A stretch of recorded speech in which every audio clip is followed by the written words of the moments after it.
नमस्कार दोस्तों, आज हम गीता के 10वें अध्याय में गहराई से उतरेंगे, जहां भगवान कृष्ण ने अपनी अनंत विभूतियों का रहस्य उजागर किया है। इस अध्याय में कृष्ण ने बताया है कि कैसे उनकी दिव्यता हर एक वस्तु, हर प्राणी और हर क्रिया में समाई हुई है।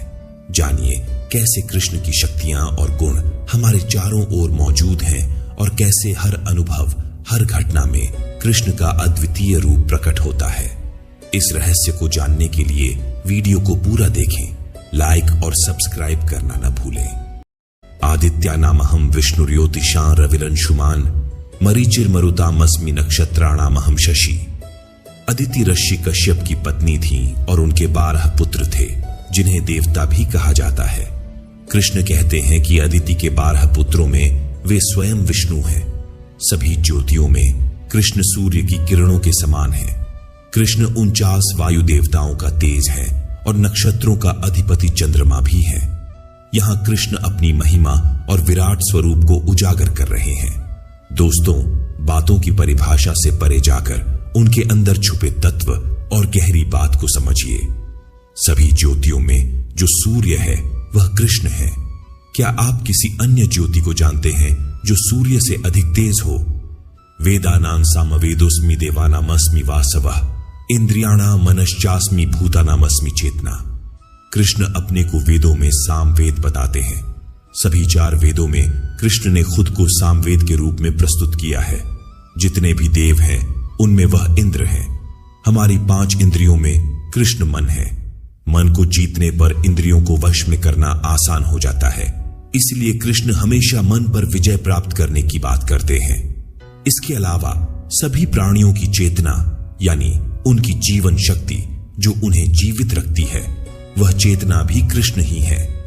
जब हमारे प्राण निकल जाते हैं और हमारी चेतना चली जाती है तो समझिए कि कृष्ण हमारे भीतर से निकल गए हैं। रुद्राणा शंकरश्चास्मि वित्तेषु यक्षरक्षसाम वसुना पावकश्चास्मि मेरु शिखरिणामहम। रघुवेद में रुद्र को बलवानों में सबसे अधिक बलवान कहा गया है और इनमें एकादश रुद्र होते हैं। कृष्ण कहते हैं, मैं एकादश रुद्रों में शंकर हूं। रुद्र देवता को दुष्टों को दंड देने वाला, रोगों का निवारण करने वाला, महावीर और सभा का अध्यक्ष माना गया है। ऐसे रुद्रों में कृष्ण शंकर हैं। इसी तरह यक्ष और राक्षसों में कृष्ण ने स्वयं को धन के स्वामी कुबेर के रूप में प्रस्तुत किया है। 8 वसुओं में कृष्ण अग्नि है और शिखर वाले पर्वतों में सुमेरु पर्वत भी कृष्ण है। किसी भी वस्तु या प्राण की परिपक्वता कृष्ण की ही अभिव्यक्ति है। पुरोधसा च मुख्य मां विद्य पार्थ बृहस्पतिम सेनानी नामहम स्कंदः सरसामस्मि सागरः। कृष्ण कहते हैं कि पुरोहितों में जो मुखिया है यानी बृहस्पति, वह स्वयं कृष्ण है। बृहस्पति को प्रार्थना और भक्ति का स्वामी माना जाता है। इसका मतलब है कि प्रार्थना करने वाले सभी पुरोहितों में बृहस्पति यानी कृष्ण सर्वोच्च है। इसके बाद कृष्ण कहते हैं, हे पार्थ, मैं सेनापतियों में स्कंद हूं और जलाशयों में समुद्र हूं। यानी विश्व में जितने भी जलाशय हैं उनमें समुद्र, जो कि सबसे बड़ा जलाशय है, वह कृष्ण ही है। इस प्रकार कृष्ण अपने विराट स्वरूप में सेनापतियों और जलाशयों में अपनी उपस्थिति को दर्शाते हैं। महर्षिणा भृगुरहम गिराम रम्यकम अक्षरम यज्ञाना जप यज्ञोस्मि स्थावराणा हिमालय। 7 महर्षियों में से एक ऋषि भृगु थे, जो ज्योतिष के विद्वान और भृगु संहिता के रचनाकार भी थे।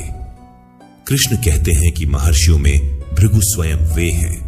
कहा जाता है कि भृगु ब्रह्मा के मानस पुत्र थे, यानी वे ब्रह्मा के मन से उत्पन्न हुए थे। भृगु ऋषि के वंशजों को भार्गव भी कहा जाता है। कृष्ण आगे कहते हैं कि शब्दों में एक अक्षर यानी ओमकार वही कृष्ण है। ओमकार ब्रह्मांड के बिग बैंग के समय उत्पन्न हुआ आदि शब्द है।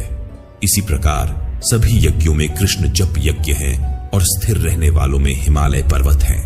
जो हमेशा तटस्थ रहता है वही हिमालय है और वह हिमालय भी कृष्ण